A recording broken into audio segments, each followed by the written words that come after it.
Hi and welcome back to winemastery.co.uk. My name's John Lightfoot. This is John Murphy. And we're here to tell you all about wine, hopefully help you find the wine, if not the wines you will absolutely love. So we're tasting Zinfandel this evening. Indeed, yep. So as you can tell, we're actually filming it in midwinter. It's very chilly. Oh, it is freezing. I must excuse the scarf. It's not the latest fashion, it is cold. No. Very cold. Even here in the cellar, and this is insulated from above. So, here we are. You're probably seeing this sort of in springtime, or we released in springtime. Of course, you could be watching it any time. So, we're going to try the first Zinfandel.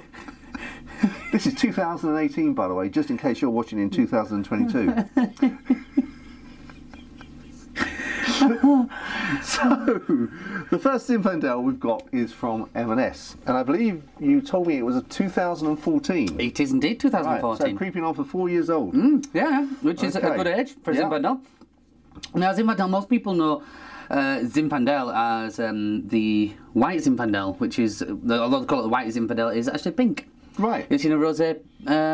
Usually the rosés do tend to be Zinfandel and do tend to be quite sweet as well. So a lot of people don't know that a Zinfandel grape, it does actually start off as red grape, and also it's quite a big, powerful wine.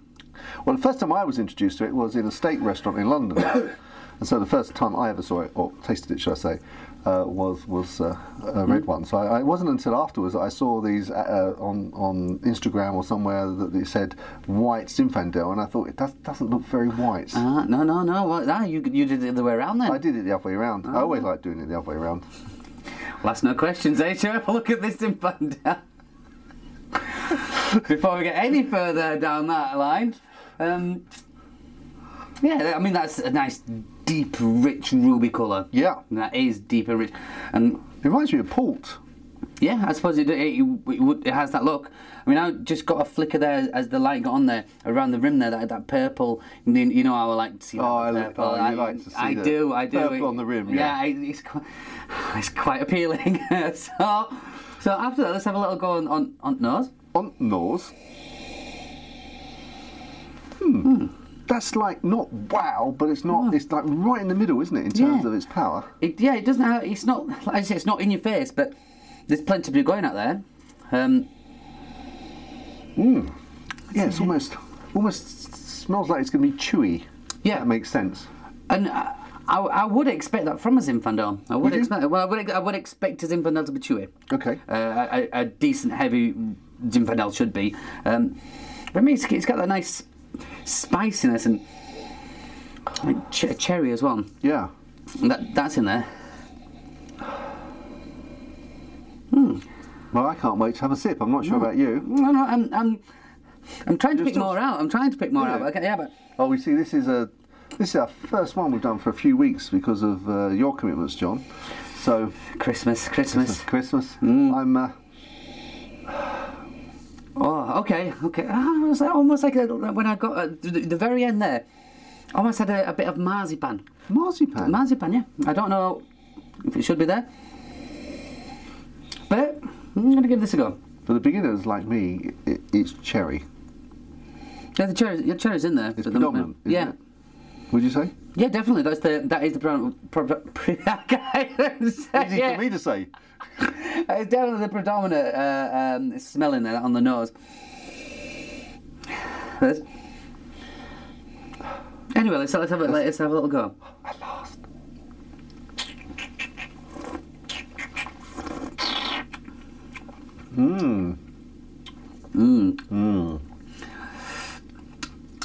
That is what I'd immediately describe that as juicy.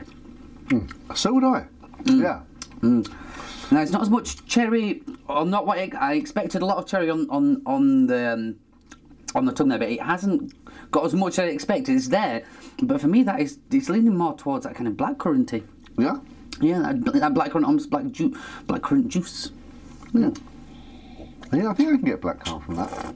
Now you've said it. Definitely.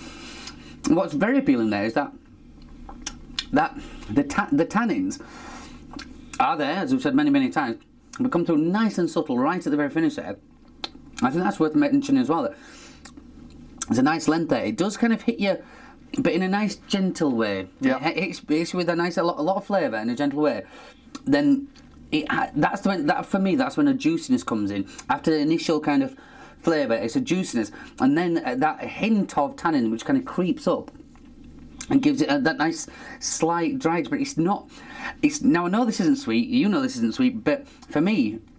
And I'm not going to describe it as sweet, but it just doesn't have that overly dryness which you expect with a heavy wine. I know what you mean. Yeah, no, you've said that. Yeah, now if it's left as sort of dry, no, I understand. Kind of that dry, because sometimes it has that dry, almost leathery, cloyy. Yeah.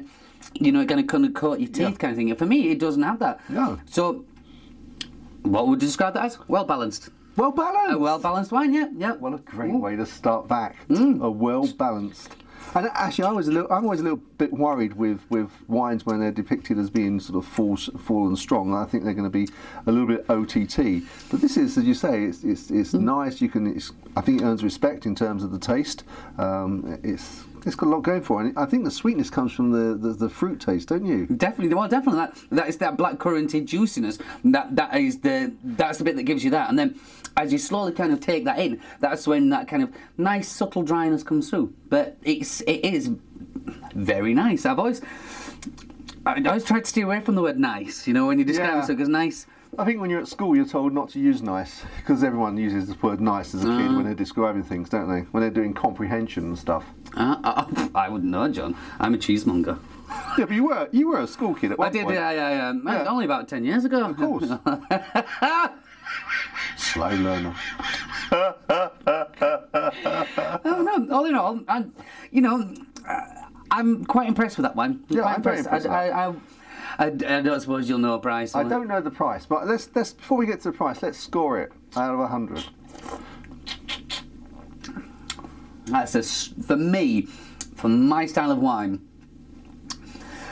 because that is, as we all know, I'm a massive fan of Rioja. Rioja would be the one for me, but this is ticking a lot of the boxes. No leather though. No. No tobacco. No, not all. There's a couple of boxes it hasn't got. No, it has some boxes, but it has other things which I really appeal. That kind of the weightiness, that nice juiciness with the blackcurrant flavour in there. So the fruitiness, the juiciness, and the lack of tannins. These are things which all do appeal to me. And this is, although you would, as you said, you could have that with steak easily. Take on a steak easily. I could happily sit and drink that on its own as well, and appreciate every little bit of it. So again, it straddles all these things. So describing it as well balanced does really work for me. So points wise, it's hard to remember what I give other points to, but that for me, ticking those boxes personally will be a strong 90. Really, that high? Strong 90, yeah. Whoa. I think if you've given that before, it must be the highest you've ever given before, I think. I can't think I've gone higher. No, I can't think you've gone higher. It might be because this is the first one back, and so I'm a little overly excited. That could be it. Well, I feel like a cheapskate skate now. Go on. Because I was going to say 82. Well, just horses for courses, John. Horses for courses. It is a very nice wine, and I don't want to diminish it from the 90 because it is very nice, and you're making me second guess whether I should actually give it more. Again, it's all subjective and personal. So yeah, for me, as I've said, that has got a lot of things I would look for in a red wine. And we've got to look at the mood as well. It's freezing here. This has got when it comes to the cold weather, we all do look at that kind of weightier kind of not just drink but food. So right now, in this moment, I would give that a 90. Okay. Well, I'm going to up mine to 85 just because he's dragged me there with him. So. It's like peer pressure, man. It is very good. Price, what do you reckon? Well, I'll find out what the price is and put it down below. The description. That's got to be a hefty 14, 15 quid. You reckon? I reckon. It's Marks and Spencer's. 20, no, 14, 15 quid. Yeah, I think because to get a decent Zinfandel, and I believe that's a decent Zinfandel, I reckon you'd have to pay that. I'm going to guess because it's 2014, so there is, stock-wise, and so I think it's going to demand a little bit more because of its vintage, just because of its age, not because I necessarily know it's a good year or anything, but just because they've had someone somewhere has had to pay for it to be in stock all that while, finance it. Yeah. So I'm going to up that. I'm going to say about 18 quid. It's not. It's usually the other way around. I know. Okay. We'll see. You'll know. We won't. I've got egg on my face, or he has. One of us has. It's usually me, so I'm used to it. I'll take that. But no, no, I'm sticking. So, if you went into a shop and you paid £18 for that, would you be disappointed at that point? I wouldn't be disappointed, but I wouldn't give it 90. I wouldn't score it a 90. That I'd bring its score down. Okay. Because, yeah. And one other critical question for our viewers, because they may be interested. We've talked about it's good enough to drink on its own. Yeah. If you were to have some cheese with this, okay. I'll give you 2. 2. I'm going to give you 2 because I've discovered, I don't know if I mentioned in the last video, a smoked blue Stilton. Now, one of my customers asked me to get this in, and I must admit I was a bit of a cheese snob. I thought, smoked blue? Ooh, maybe not. But I got the cheese in, and I tasted it, and I was completely blown away. Absolutely stunning is this cheese. The smokiness, it's a real oak smoked cheese, so it's not smoke flavoured as such. And that smoky flavour is just a hint. You know, on the rind it's quite intense because that's where the smoke obviously gets it. But as it slowly penetrates, it becomes more subtle. Now that subtle smokiness really takes away from the sharp metallic edge of a usual blue cheese, and then just at the end it lends that nice little bit of salty edge, and I describe it a lot like chocolate. I describe a lot of things like chocolate, don't I? But it has that again, that kind of richness, and I think that would suit that down to the ground. So that would be a blue cheese. And what is that blue cheese called? It's just called. It's just called smoked blue Stilton. I've yet to find out which. I would hazard a guess that it comes from Crop or Bishop. Okay. Because the actual quality of blue Stilton, they've not messed around with that blue Stilton either. It's a cracking blue Stilton that they've smoked.